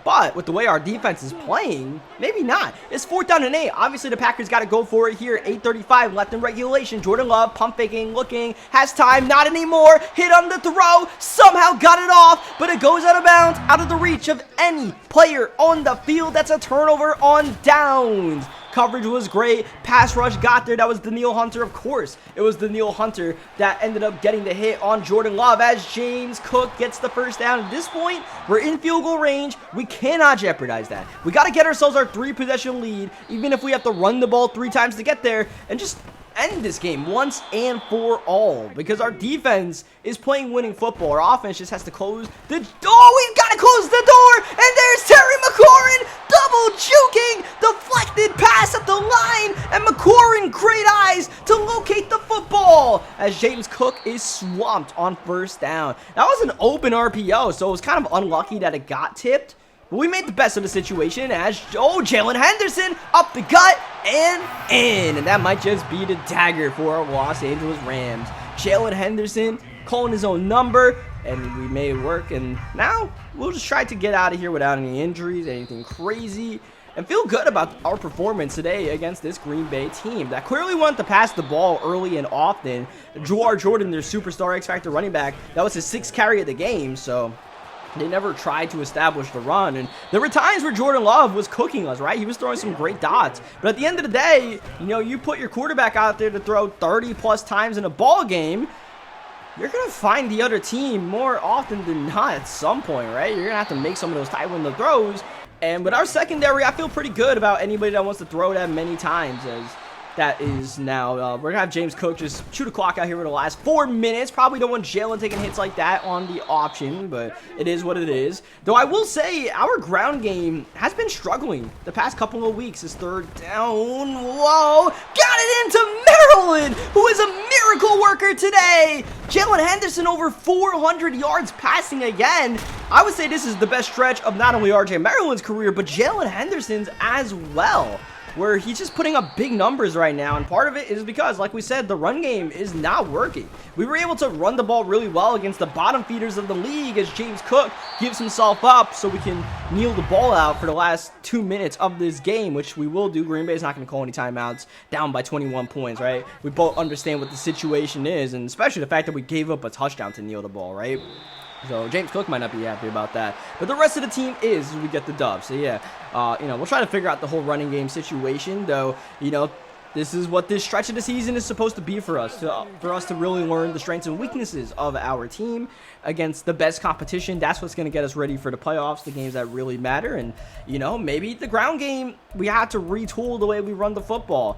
And, you know, I'm not sure what that is, but we'll try to work on some stuff next week, especially with C.J. Donaldson, because while C.J. scored a lot of touchdowns, you know, he keeps getting hurt. He's not exactly getting those big runs. C.J. Donaldson almost ran for 2,000 yards last season. You know, probably not going to get close to that with the injuries, but even with that, he's not on pace as far as his yards per carry average. So yeah, we'll go back to the lab and figure that out because we don't want to put too much pressure on our passing offense. But, I mean, we're nitpicking right now. We just had a really good victory against one of the best teams in the entire league in the Green Bay Packers. I'm pretty sure Green Bay entered today as the number 2 seed in the NFC conference. So that's going to give us some space at 10-1. I always say 10 wins makes you feel really good about securing a playoff spot. So now that we have our 10th win this early in the season, we can start really looking at seeding and, yeah. You know, we'll try to maybe worry about the 1. We have the Seahawks still lingering behind. We'll worry about the division as well, and we'll do all that in due time. But for now, we wrap up week 12, and we get ready for the Houston Texans. Houston, we have a problem, and it's those pesky Texans who are 8-3 and entering SoFi Stadium today to do battle with our 10-1 Los Angeles Rams. 2 of the top teams in the league. You see the Texans are currently the 3 seed on the AFC side of the bracket, and our Rams are the number 1 seed in the NFC. The Texans have some of the top talent in the league, including Brock Bowers at tight end, Malik Benson at wide receiver, and CJ Stroud, superstar X-Factor at quarterback. But the Texans have made a controversial move in the middle of their season where they have actually benched CJ Stroud in a coach's decision to start their rookie quarterback, Pierce Clarkson, who's one of those fast Louisville quarterbacks, to run a different style of offense. We'll see how it all plays out as we are underway for Week 13 football, as it looks like Green will take the opening kickoff out for the Texans and will not get too far, barely past the 15-yard line. Here's Clarkson wearing number 10. Like I said, it's a coach's decision. Stroud is healthy. They just want that running ability of their quarterback, and we'll see what kind of design runs they cook up for Pierce Clarkson. Right now, you see Trey Benson getting the carry, getting a gain of 3. Benson, another toe, trying to find a lane inside, slips by Bo Braid, and gets the pile moving and nearly gets the first down on the play as the Texans go up tempo on 3rd down. This is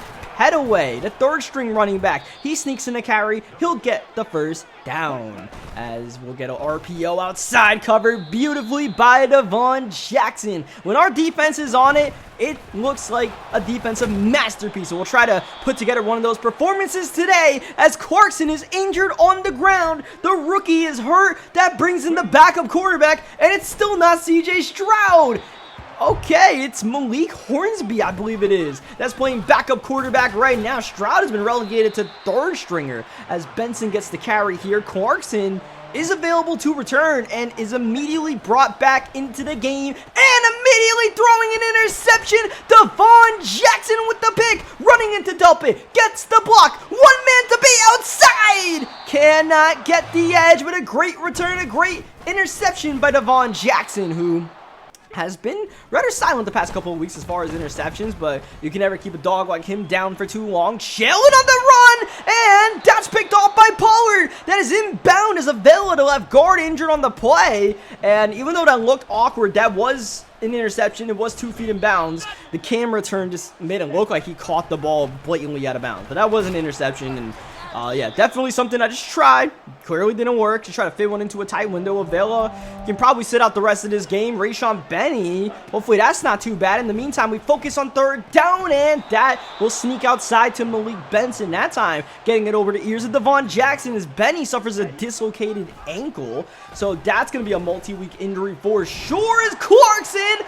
Whoo, Grant Delpit was lurking. He was lurking. Just played it a little bit too shallow, but we nearly got one heck of a bait again on the rookie, who hands off a broken tackle. Trey Benson away from Byron Young, and instead of making a tackle near the backfield, it ends up being a gain of about 15 yards as Benson takes another toe at it and gets another solid gain. The Texans clearly trying to establish the run early on. It's Benson one more time. He'll set up what should be a goal to go at the 10. Here we go. Clarkson 1st down, setting up the screen. Got some blocks. Malik Neighbors just turned back short of the end zone, short of a 1st down as well that it could gain at the half-yard line. Texans go up tempo, stick empty, and call a timeout. So let's see what they do now. Now they go under center, full goal line set. Here's Jam Miller getting jammed in the backfield. Logan Wilson makes the play. 3rd down and goal at the 2, or 3rd down and 2, you know, pretty much the goal line as the Texans call another timeout and get the touchdown. Malik Neighbors finishing the job. The RPO slam backside works to perfection, and the Texans, they had to work hard for it, but they are rewarded after 10 plays with a touchdown to finish the drive off. There's been a lot of Houston holding the ball so far on offense in this game. We haven't really done too much offensively, so we'll see if we could just establish our footing in this ball game. Get Jalen and the boys rolling, and Jalen nearly gave it away! We had an interception on the first play of offense earlier. We nearly had an interception right there as Henderson with a poor accuracy pass trying to get Fleming up the seams. Maybe we run the ball a little bit, right? Maybe we try to establish that ground game, man.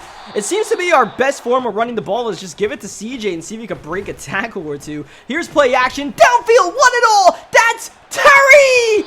And it's through his hands. Oh, that was a big play waiting to strike, but Terry couldn't make the catch in traffic. Instead, it's third down. Jalen looking for the sticks. He got it, and a late hit to boot, which apparently is something we don't call in this league, is Jalen Henderson is having a miserable start to this game. He can't even throw an RPO right now.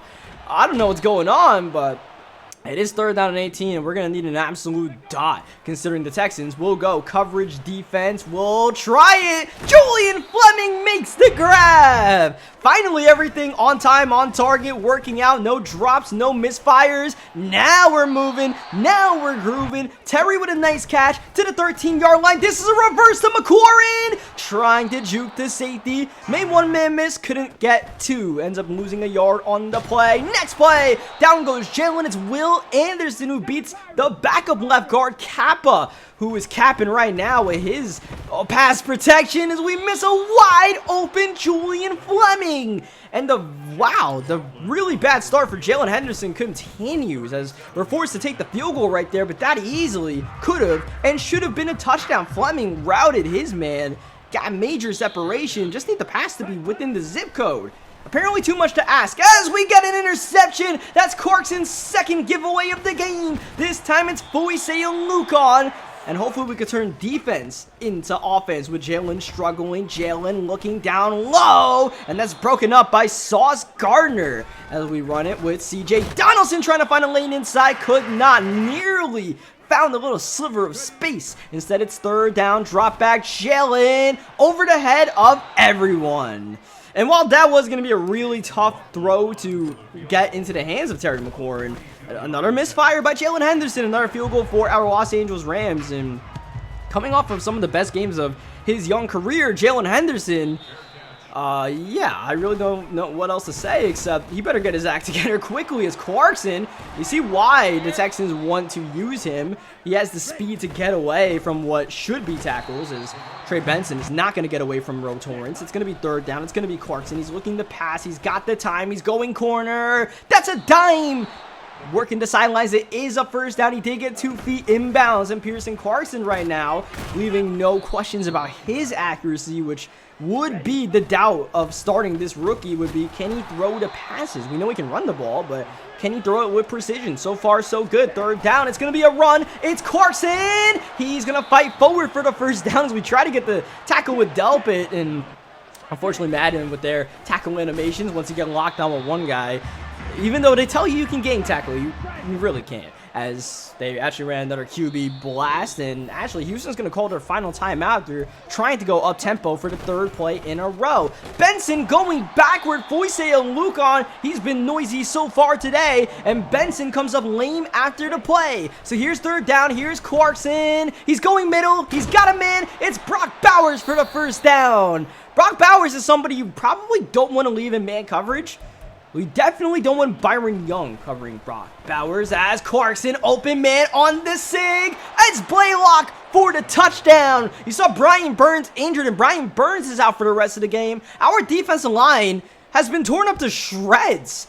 We just got Brian Burns back from injury, and he's out for the rest of the game. Rayshon Benny is out for a while with a dislocated ankle, and yeah, we are yet again running out of bodies on our defensive line. That really has been the story of this season, as CJ gets a decent gain of 8. That takes us to the 2-minute warning. RPO for McLaurin. He wants the first down. He's got it. He's looking for more, and he's got it. Double juke outside, a stiff arm to boot. The only thing that could stop Scary Terry is the sidelines. Jalen stepping, running, good gain, 6 yards on the scramble. We are going to huddle up, take our time. CJ Donaldson trying to juke it outside. Nowhere to hide. That's going to be be Chase Young making the tackle. Third down, need 5 yards. 3-man rush. Jalen's got space to run if he wants it. He stays behind the line. He buys more time. Now he's going to run it, and we will get that first down. We always have that running opportunity, but it doesn't hurt to keep your options open and see if somebody breaks open. Eventually, we'll just take our first down, scramble as we called a timeout after the play, falling forward a gain of 5. It's going to be Terry McLaurin. Now we'll go up tempo. About 30 seconds to go in the half. Jalen Henderson out the shotgun, directing the offense, now emptying the backfield, motioning CJ Donaldson. Here's the ball in Henderson's hands. Now to Fleming, racing in for 6. Fleming flying, as always, even on a slant route. You see with that speed of Julian Fleming can create a one-play touchdown waiting to happen at any given opportunity, and we've cut the deficit to 1 as Clarkson, he is dumped, and that will effectively be the last play of the half with the Texans having no timeouts. And, I mean, there's 2 ways to look at this game, right? One is the fact that we're down by 1. We are in a fighter's chance to win the game. The other side is we definitely had some missed opportunities earlier in the game, especially on that Fleming play where it's like, yeah, we probably should have the lead. But at the end of the day, down by 1 is not a bad spot to be in, right? You can't play those what-ifs. You just got to keep looking forward. If you look back, you get preoccupied with the past and you can't focus on the present. So we're focused on the present right now, which, is going to have a turnover on the first and ultimately last play of the drive. CJ Donaldson, he's got fumbleitis. Another lost fumble on the season for the X-Factor running back. And at this point, CJ Donaldson's got like 95 carrying. And it seems like the higher carrying rating we get, the more prone he is to fumbling. I'm not sure why that is. Clarkson out of control and out of bounds. That'll be a loss of 10 on the play. Clarkson gets it back with Brock Bowers. I don't know what Bo Breen was doing there, but we'll keep it pushing. Here's Benson outside. He's got the great blocking. He's got the touchdown. Untouched. Trey Benson calming things down for the Houston Texans and ending up getting a touchdown on the drive after the CJ Donaldson fumble. Right now, this has been a sloppy game for us offensively, right? We had the interception to start the game, and I suppose that set the tempo of things to come. But the important thing is not to panic, right? 1 touchdown, 1 good drive here, even a field goal, and, we're very much in this game as we get James Cook a carry just to let CJ Donaldson know, look, just because you're an X-Factor doesn't mean we're just going to keep putting you out on the field if you keep on fumbling, right? Because, he had it in the Seattle game. We can't keep having these CJ Donaldson fumbles. We definitely want Fleming. He beat Sauce on the play. But it doesn't matter. The pass is over the head once again of Julian Fleming. Jalen Henderson's miserable day in the office continues. And now Fleming's injured run blocking. So that's going to knock out our 97 overall receiver for a 3rd down and 6. Where else do we look? Jalen, good pocket down low. McLaurin, good enough for the first down. Just a little bit of mesh action right now without our 99 speed receiver. But we're going to have to continue to learn life without Julian Fleming. He's knocked out for the rest of the game with a bruised sternum. That's only a game-ending injury as Jalen Hyatt, the man who takes the place of course, Julian Fleming in our offense, could not make that catch. That was a tough one to ask for, nearly intercepted. It's going to be Terry McLaurin who has to carry our offense in the passing attack, and so far, so good. Terry with the juke move, and he's going to get a favorable spot for the first down as Derek Stingley injured on the play, so yeah, we're definitely dealing with some injury concerns in this ball game as Donaldson gets the toe. He'll get a gain of 3 yards. CJ try it once again, juking inside. And CJ Donaldson is injured again. Man, CJ Donaldson seems to get injured every game. It's a good thing we have James Cook on the roster. He enters the game on 3rd down. Jalen outside. Oh, surprise, surprise. Jalen Henderson, poor accuracy pass, surprise, surprise. We just lost another player for the rest of the game. It feels like someone has a voodoo doll of our Los Angeles Rams as we once again have to take a field goal after a missed pass on 3rd down. But yeah, it feels like someone has a voodoo doll and just toying with us right now. It's just like, all right, like, you've done enough. Like, we have gone through enough pain. I don't think we can take any more. We've lost like 4 players to injuries this game. We're missing every pass. What more do you got for us? Well, we have a 1.5 quarters to find out, I suppose. as we are currently working at a 5-point deficit. Trey Benson with the carry. The Texans were running the ball very well early on in the game, but we've slowed down that rushing attack, as here's the third down. Here's Clarkson looking to make a play. He goes down low. Neighbors makes the catch. What's the forward progress? It's good enough for the first down. Oh, Neighbors, I thought, battled for that yardage. I thought he should be counted behind the line. He voluntarily broke that tackle, but they give him the forward progress. They give him the first down. Can't really argue with it. Instead, we play on second down. Clarkson in trouble. Got it off, and oh, it's going to be a late. Oh, man. A roughing out of bounds penalty to boot. All right, yeah, I see what else you can do with the voodoo doll. That was crazy. I don't even know how that pass got completed for almost a first down, let alone that. As Clarkson, remember, he got injured earlier in the game, but the Texans are playing with no fear of him getting banged up again. He continues to take shot after shot. Third down, that is caught. Flag on the play. It's Benson short of the first down, but I believe, yes, it's an automatic first down as we get called for illegal contact. I mean, at this point, are we surprised? Absolutely not. As Benson goes out of bounds, that is a late hit. That is a penalty that does not get called. As Benson shot down, first down and goal at the 5. The Texans with every opportunity to find the end zone on this drive. Let's see if they can capitalize. Second down and goal. Goal line set up. It's play action. It's Clarkson. He's got a man. It's the fullback, Reggie Gilliam, for the touchdown. And the Texans have themselves a 2-possession lead late in the third quarter. But you know we're never going to give up. Even in a game like this, where what could go wrong will go wrong.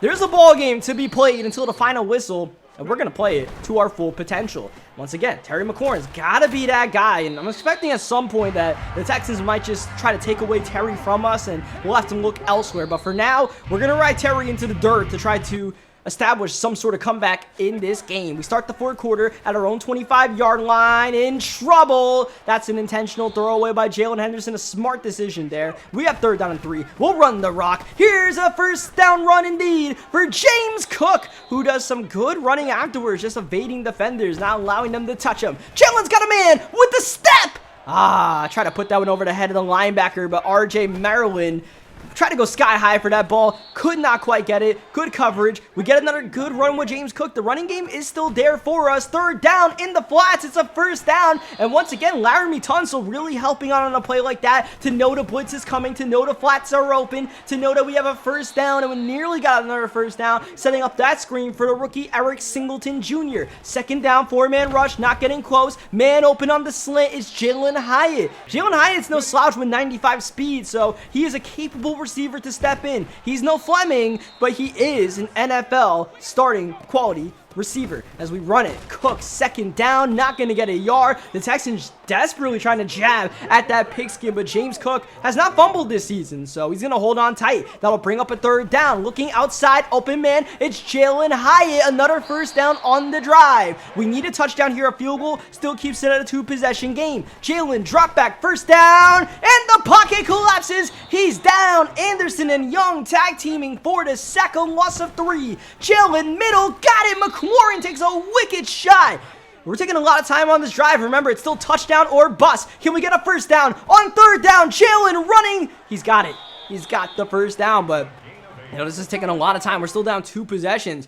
If we get a touchdown, we still need to get a stop. Here's Jalen calling his own number and kind of just running into our own offensive lineman there. That run takes more time off the clock. Here we go. It's a screen. It's James Cook. He's got the blocking. Oh, but he can't turn around in time. Just turn back short of crossing the plane. Third down and goal. Blitz incoming. Man open, and James Cook makes the grab. Despite Sam Laporta trying to play defense, no one on Houston was near him, so Sam Laporta took it into his own hands.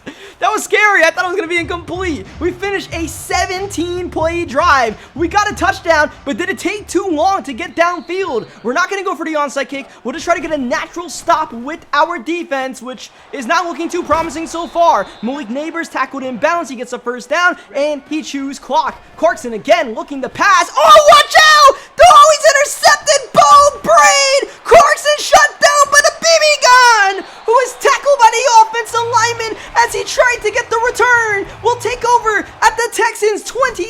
We have life. We have a man open.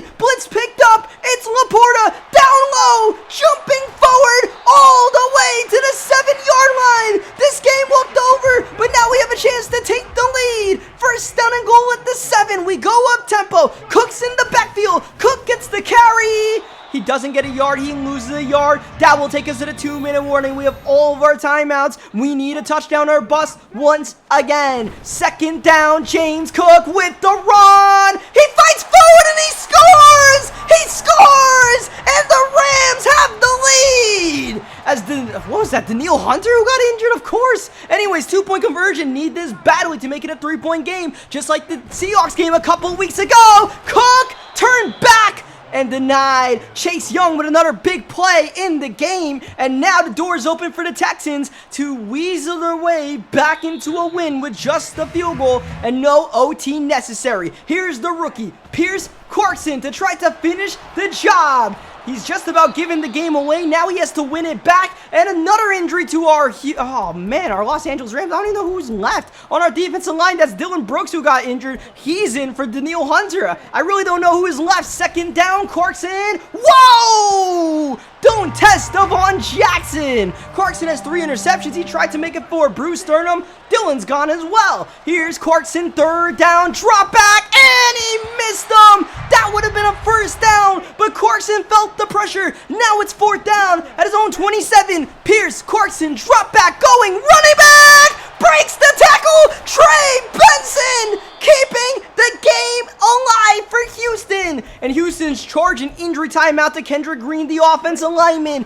Benson would have been turned back short of the sticks. Instead, the second effort gets him the first down. And now Benson, with that catch, gets the Texans near midfield. I would say about the 40-yard line would be field goal range for Houston. We'll try to turn them back. Here's a screen set up, and Bo Braid is on the scene. Bo Braid makes the tackle, and Trey Benson, he'll go nowhere. The clock will continue to move. The Texans not in much of a rush. 3rd down and 4. This is an RPO to Bowers with space outside, and that should put the Texans on the edge of field goal range. I say the edge because it would not be an easy field goal from here as we hold on to our timeouts. Not going to burn one here. Not yet, as the Texans, of course, are going to work the clock. Not all the way, though. Oh, and they're going to throw the RPO, and it's broken up. Houston does not work the clock, and they stop the clock with an incompletion. Second down, Clarkson. That's going nowhere. There's a flag on the play. Let's see what this is. Oh, I thought it might have been roughing, but it's an illegal man downfield. We're actually going to decline that penalty because that is going to stop the clock as well. 3rd down and 10. Big play in the game. Clarkson up high. Brock Bowers in for 6. And the Texans, just in the nick of time, have the lead once more. Will that be the final score of the game? We'll see, because the Texans, in scoring that touchdown, have given us a chance. It's not a good chance, but we still have a chance as opposed to Brock Bowers going down. We didn't have the timeouts to stop anything there. 2-point conversion is caught. And that's big because now we need a full-on touchdown, a PAT just to tie the game. But, I mean, that's going to be a tough task in itself. Can Eric Singleton do it on the kickoff? He's got the green light, and he's ready to go. Singleton surrounded by Texans, and that ultimately is going to drop us 7 yards back. We do have 2 timeouts to work the middle of the field. First down, flag on the play. Jalen throwing, perfect pass to RJ Maryland, who gets out of bounds, pending the penalty, which is holding. Drop the voodoo doll. Give us a chance, please. We're at our own 9-yard line. Pressure. Jalen in trouble. We'll have to kill this play. We try to take a shot downfield. Does not work out. Second down. 15 seconds left. We got to launch one. We got to hope. We got to pray. That's Singleton. What a grab. Eric Singleton Jr.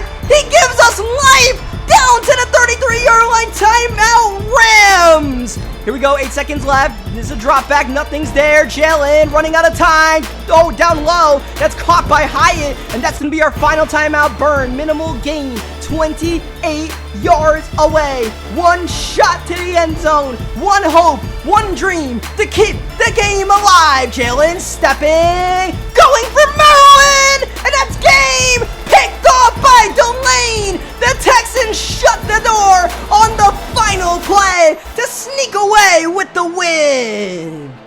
Whew, all right. I mean, that game, I wasn't expecting it to be close considering everything that happened. Then we had a chance to really win that game. It was really that 3rd down to Bowers where it's like if we could have made that play, I thought Devon would have played over the top. He just didn't. He played the zig underneath, and You know, even then, we still gave ourselves a chance at the end. And, I mean, look, man, some of these games, I feel like the battle, the real victory, sometimes it's just giving yourselves a chance. Because, like, some of these Madden games, you stand no chance. And this was one of those games where it was just like, we were destined to lose, it felt like, right? We were getting screwed around 6 ways to Sunday, yet we took the lead in the fourth quarter. And that's the kind of resiliency that you need sometimes, right? Not every game is going to be perfect. How do you battle adversity? I really like it. I really like the way we played today, right? Obviously, there's a lot of stuff out of our control, but what was in our control, we did pretty well, right? There's a lot of injuries in that game. I couldn't even keep track of all of them, but at the end of the day, only one person's actually out for multiple weeks. Unfortunately, it's Rayshon Benny who's out for 7 weeks. I'm pretty sure that carries into the playoffs, unfortunately, so yeah, we'll try to figure that out with Benny the Bull and regroup for next week against the Minnesota Vikings. For now, leave a like on the video if you guys enjoyed what you guys saw today. Subscribe for more Madden 24 online games, eventually Madden 25, NCAA, all coming up soon. I'll catch you guys next time. Thank you, as always, for watching.